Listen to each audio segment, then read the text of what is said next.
or the mini camp compared to going into training camp? What's the feeling of it compared to those two going into training camp? I felt really, really well. It was fun and everything. The only hard part was just really, gathering all the playbook because it was pretty big. So, but now we pretty much know the playbook. We're just sharpening up our tools and then just gaining, more knowledge of the whole game of football. So that's what we've been doing. It sounds like you've been grinding, man. It sounds like they've had you working nonstop since you've been drafted. So what do you look most forward? What do you look most forward to, now that training camp is starting? Are you looking most forward to the actual preseason games, or do you just want to get through this whole thing and start playing actual games? Are you just ready to play real football already? I'm ready to play the first preseason game. On the first practice we got with the Texans, I'm ready every day, but. Oh, that's right. We have the scrimmage. I forgot about that. Oh yeah. Oh, you must be excited playing your team you grew up watching, man, and your team that you like. I mean, getting to meet J.J. Watt and all that, that's got to be awesome. Most definitely. Okay, well, we have. I don't know if you know who this guy is, but Dr. Super Bowl, if you don't follow him already, Kingsley, you should look him up and follow him. He's awesome sports NFL historian. But he would like to know if you think that your college head coach will transition well to the pros if he ever decides to go. You said what college? My college? Yep, your college head coach. If you think your old head coach at college would transition well to the pros. Yeah, Jimbo Fisher would be a good head coach in the NFL. Most definitely. Without a doubt. Fisher is very, very smart. And he cares before his players, and he's going to get the best out of them, always. He keeps himself to a standard that is very unique. So I'm surprised he hasn't jumped up already, Kingsley. I mean, he has so much experience under his coaching belt already, and he has national titles. It's just, I'm surprised he hasn't jumped up because of the fact that he's one of those guys, like you said, that probably gets the team to buy into his coaching mentality, and it just forms one really good unit. Exactly. Okay, so here we go. What was your whole draft experience like, and what were the highlights kind of what you're going to remember most about your whole draft experience and leading up to where you're at now, kind of? I just remember putting the work in. I trained at Exos in San Diego, so I remember the guys I trained with. We had a really good bond going in and on that. We're in it for something that can change our lives. So I just remember that bond we had for those times training and making relations with guys that you don't know up to today and probably forever. So I just remember that. Yeah, dude, that's what it's about. Did you have a family thing at your house, a little party, or were you just kind of just chilling, just Jay, you stole my question. You didn't care. You didn't care. You just knew you were ready to work no matter what. No big deal. I mean, how was that whole thing for you?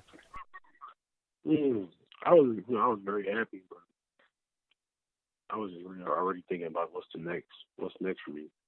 So that's taking one step at a time and getting ready to play football again. So I got to ask about your agent, Ali. How did you guys link up?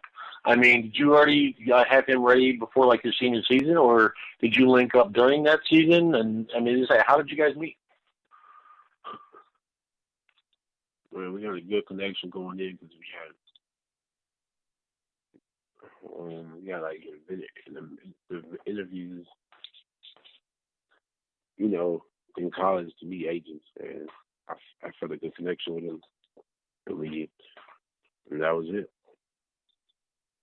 So you just felt that was the one, and he was the one to take you on and get you squared away. Ali seems like a good dude. I especially trying to get you on the show through him. He's he's a heck of a guy, man. He works his butt off. I'll tell you that. I'm sure you already know. Yes, he does.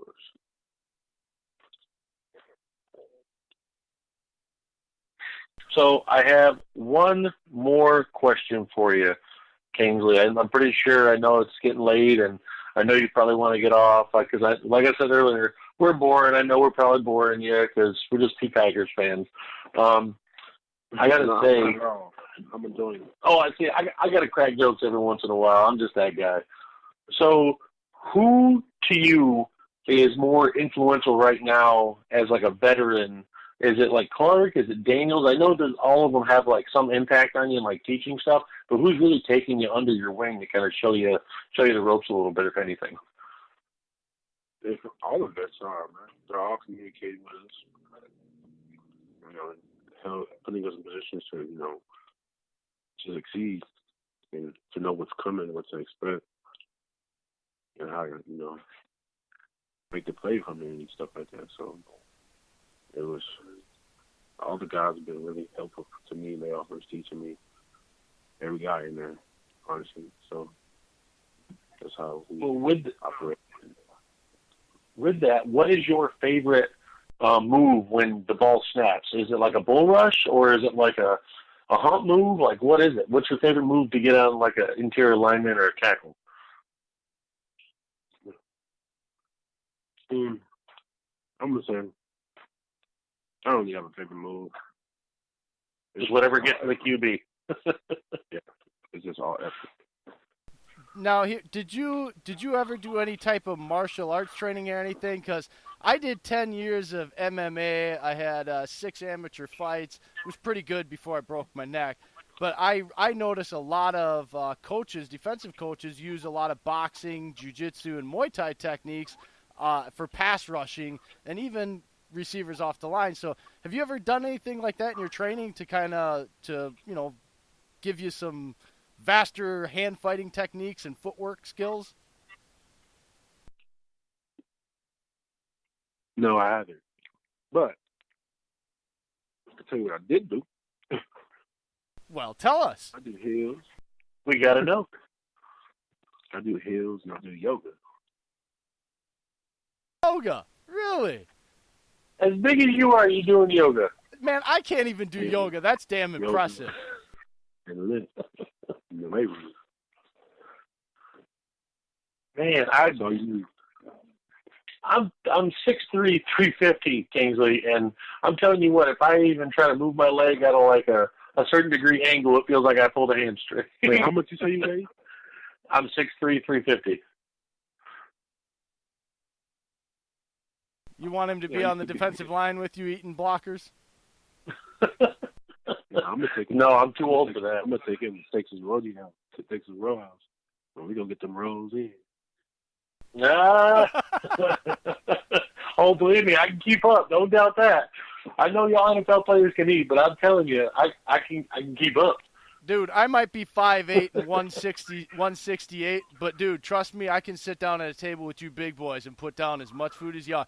They don't starve us fighters for weeks on end and then sit there and watch us. We devastated whole buffets in minutes, man. I'm telling you. You want to see some people eat, Kingsley?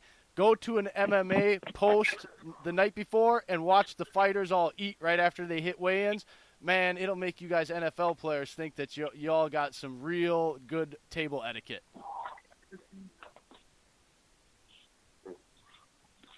I'm sorry, I couldn't hear you. Could you repeat that question? Oh, I was just saying that the starving MMA players we can eat, man, with all you big boy NFL players. I got to see that. I don't know if I believe it. Man, we can eat, man. Oh, we can eat. I know you can. So, with you saying, I know you said you're a T-Mac fan earlier. I know it's not football, but I got to ask. You're a Rockets fan, right? Yes, sir. How do you feel about the team now with all the moves that went on recently, acquiring Russell Westbrook to go to Houston? I like that, man. I like it. Having 2 MVP caliber players, man, it's a blessing. It's going to be. Well, I mean, it's what everyone else is doing. If you look, the NBA is going with that 2-man setup, and I feel like Houston did it so that way they can have those two MVP caliber players, and I think it makes them a huge threat in the West. But I just had to know if you're a Rockets fan or if you're working with someone else, since you're a T-Mac fan, since I know he went somewhere else. Yeah. I'm a 76ers man. Here. 76ers. Yeah, man. I grew up watching Iverson. When I watched his rookie year, and I was hooked, and I stayed ever since. You know why they haven't won the championship yet? Why? Of Joel Embiid. Because of who? I'm gonna say Joel Embiid. I feel like he plays around too much, man, because of all the talent he has. Yeah, and I agree. He focuses and get off from media, so he'll be. Well, that's why why I like Jimmy Butler there with him, and I'm kind of irritated we got rid of him or let him walk, because I feel like he was kind of that vet that took him under his wing to kind of get him to mature a little bit, and I'm hoping it worked even after he left. Man, that's true. But you know what, Kingsley? I got to say again, I'm so excited that you came on. It was bought anticipation adding up, and we didn't know if you're going to be like a hyped up, energetic dude, or if you're going to be laid back. And man, we just learned that you're a laid back guy, loves playing football, and can put down a buffet, and has the freaking strength of a damn ox. I got it. Oh, there's something else I wanted to bring up too. So, what high school did you play at? I missed that when I was looking up some info about you. Georgia Ranch High School. Okay. Did any other players come from there that end up going to the NFL, or? No. Oh, so you're the first. I am the first. That's pretty cool, awesome. Man. You get a plaque. You get a plaque now. You do realize that we have to now send out information because we have to put a plaque up for you. That's a big deal. Yeah. Mm-hmm. Yeah. I will. Okay, Kingsley. Before we let you go, we're going to give you an opportunity to give your final message, because we know you're going to be busy as heck from here on out. What's your final message to all the Packer fans out there? What do you want to say to them and tell them before the season? I'm going to tell them to enjoy the show. Be with us all the way through. Because we're a team that's going to, even if we go to the university, we're going to bounce back. And we're going to be a special team to watch on both sides of the ball. It's going to be very fun and exciting. So, sit back and watch. That's all. Oh, we'll be with you. Jay and I will be on the edge of your seats rooting for you, because you've been one of our favorite picks from this draft class, especially because we feel it was you should have been picked higher. Yes, we are rooting for you. We hope to keep in touch with you. If you ever want to get on and you got some time, let us know. You're always welcome. And we really enjoyed having you on, Kingsley, and I appreciate all your time, buddy. And good luck with training camp and everything. Go out there and kick some ass, man. We know you can, and that's what you're waiting to do. We need some bear meat week 1, man. Week 1, we need some bear meat. We're going to be rooting for you, so no. Man. What's going to be your sack celebration? Are we going to wait to see it, or are you going to tell us? I'll wait to see it. All right. I'm looking forward to it. Hey, are you in your training room right now? Like, are you in your room that you're rooming with Gary? No, I'm home. Okay. I thought you were with him right now. It hurts people in the background. I'll be like, hey, give him a shout out. Nah. All right. Well, you go ahead and you get some rest, man. We know you're going to need it. Thanks again, Kingsley, and again, good luck, bud, and we are definitely rooting for you. Thanks a lot for coming on, man. It's been awesome, Kingsley. Thank you. Appreciate it. Thank you. Yeah, have a good day. Hey, have a good night, man. We hope to have you on too again. Tell all the guys there we're rooting for them too from us.